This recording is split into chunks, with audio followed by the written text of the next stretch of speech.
Makanya kalian suruh baca bismillah, lancar. Sama ketika saya dulu ya, cuman bertanya, kenapa setiap ada orang mati atau mau mati baca Yasin? Jadi kenapa saya bikin satu ceramah saya, satu CD surat Yasin? Sebetulnya itu latar belakangnya. Setiap ada orang yang mau mati atau sudah mati, pasti yang dibacakan surah Yasin. Pengen tahu saya, Yasin itu apa sih isinya? Begitu saya tahu isinya, dari Yasin sampai wa ilaihi turja'un, ternyata tidak ada pesan kalau Yasin itu buat yang mau mati atau yang sudah mati. Justru untuk kalian yang masih hidup, supaya bisa mati.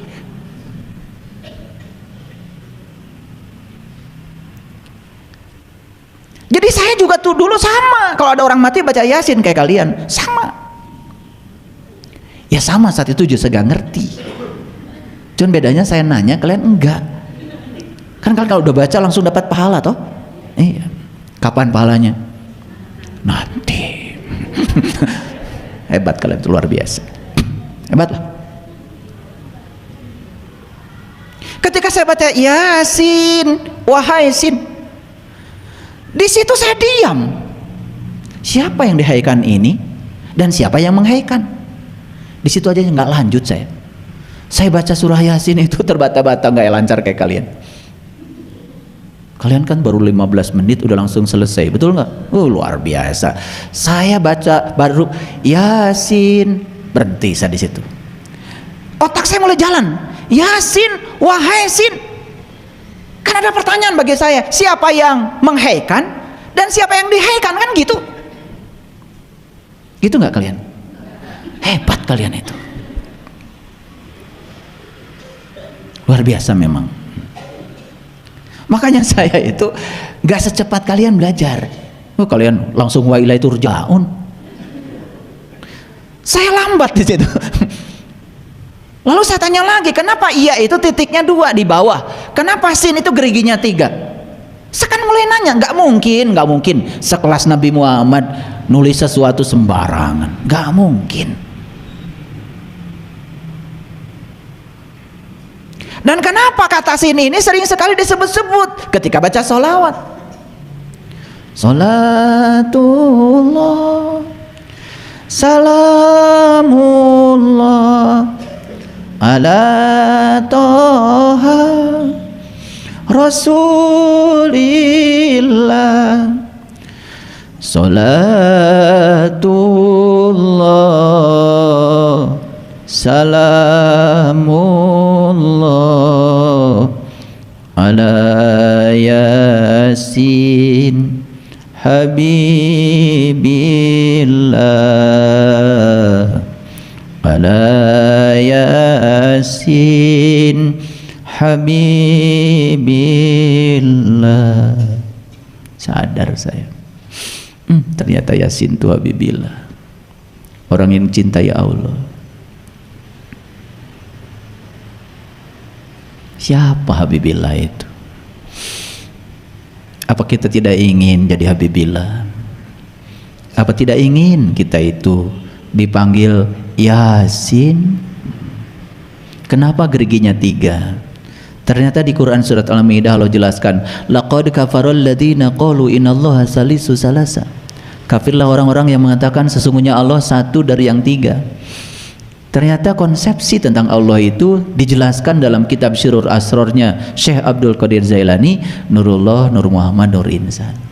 Makanya syahadat itu Nur Insan menyaksikan Nurullah, Nur Iksan menyaksikan Nur Muhammad.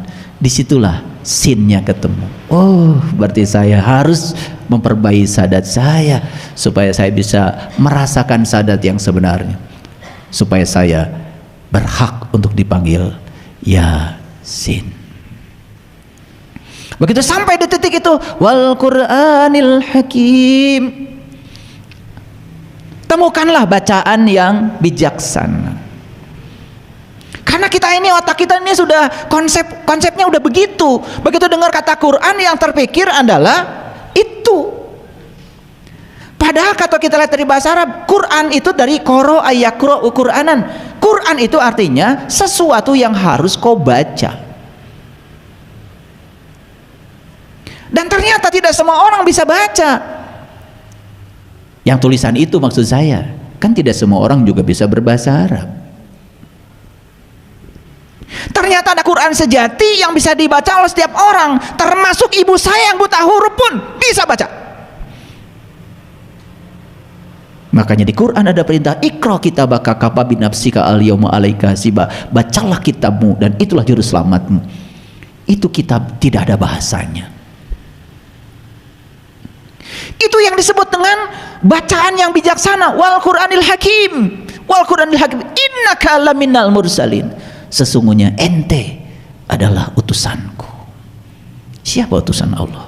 Ya siapa saja yang diutus oleh Allah, terserah Allah. Allah sirati mustaqim, yang akan menunjukkan ke jalan siratal mustaqim. Apa tuh jalan siratal mustaqim? Jelas di Quran. Siratal ladzina an'amta alaihim, jalannya orang-orang yang diberi nikmat. Siapa yang diberi nikmat? Jelas di Quran. Wa may yuti'illah wa rasulahu fa ulaika ma'al ladzina an'ama Allahu alaihim minan nabiyyin wasyiddiqin wasyuhada. Orang yang diberi nikmat cuma 4. 1 para nabi, para siddiqin, para syuhada, dan para solihin. Masuk kalian salah satu dari 4 saja, udah keren. Maka kalian sudah termasuk orang yang diberi nikmat. Kalau kalian sudah termasuk orang yang diberi nikmat, berarti kalian sudah masuk ala siratil mustaqim. Sampai situ aja dulu Yasinnya, udah keren. Apalagi sampai wa ilahi tur, itu ya.